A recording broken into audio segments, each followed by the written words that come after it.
There's no pipe here, no well, no rain coming, and yet look at that water.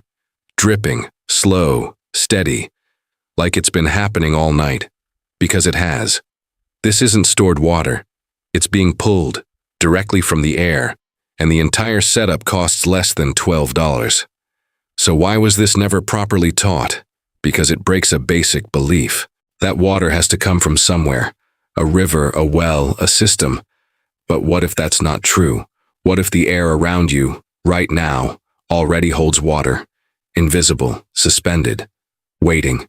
Because this isn't new. It's forgotten. Engineers have known about this for over 100 years. Fog collectors, dew harvesters, used in remote places where water was never easy to find. Places where systems failed. And still, people survived, not by finding water, but by pulling it from the air itself. So why don't you hear about it? Because it doesn't sell. It's too simple, too cheap, too effective. And once you understand it, you don't depend on anything else. But here's the part most people miss. You've seen this your entire life. You just never noticed it. Water forming on a cold glass, dew covering grass in the morning, drops building on metal overnight. That's not random. That's physics.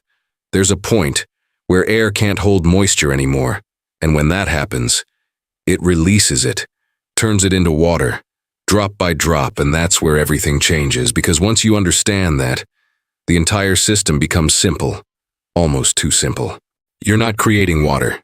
You're giving it a place to appear, a surface where air meets something cooler, where invisible moisture becomes visible and starts to collect. That's all this is. A controlled environment for condensation. Nothing more. But the way it's built changes everything because surface area matters. The more area exposed to moving air, the more moisture you can capture. That's why a flat surface doesn't work well. It limits contact, it traps heat, and it slows the process down. But a mesh changes everything. Air passes through it, from both sides, touching more surface at once, cooling faster, releasing more moisture. Tiny droplets begin to form across hundreds of points at the same time. At first, they're almost invisible, just a thin layer of moisture. But as the night continues, those droplets grow. They merge together, become heavier, and gravity takes over, pulling them downward, slowly, consistently, until they reach the bottom edge and fall, drop by drop, into a collection point below. All without noise, all without movement, all without energy, while you sleep. That's the part most people underestimate. This doesn't need you watching it. It doesn't need adjustments. It doesn't need timing. You set it once and let physics do the work. But here's where most people fail. They expect instant results. They check too early. They see nothing and assume it doesn't work. But this method is not about speed. It's about accumulation. Tiny gains over time, because every drop matters. And those drops add up, especially in the right conditions. Humidity increases output. Cooler nights improve condensation. Airflow accelerates the process. And when all three align, the results change completely. Now you're not collecting droplets.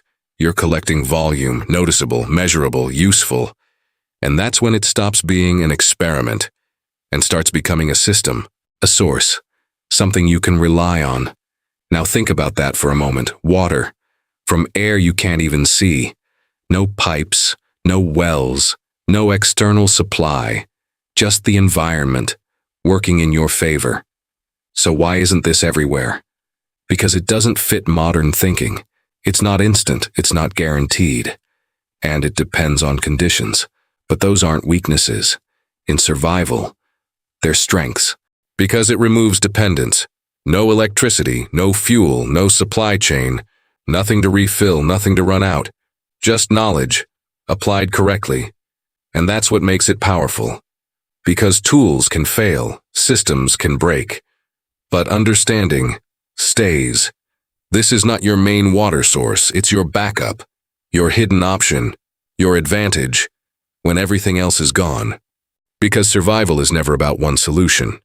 It's about having multiple ways used to solve the same problem.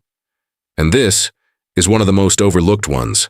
So the next time you see dew forming in the morning, or water collecting on a surface overnight, don't ignore it, because that's not just moisture. That's water waiting to be collected.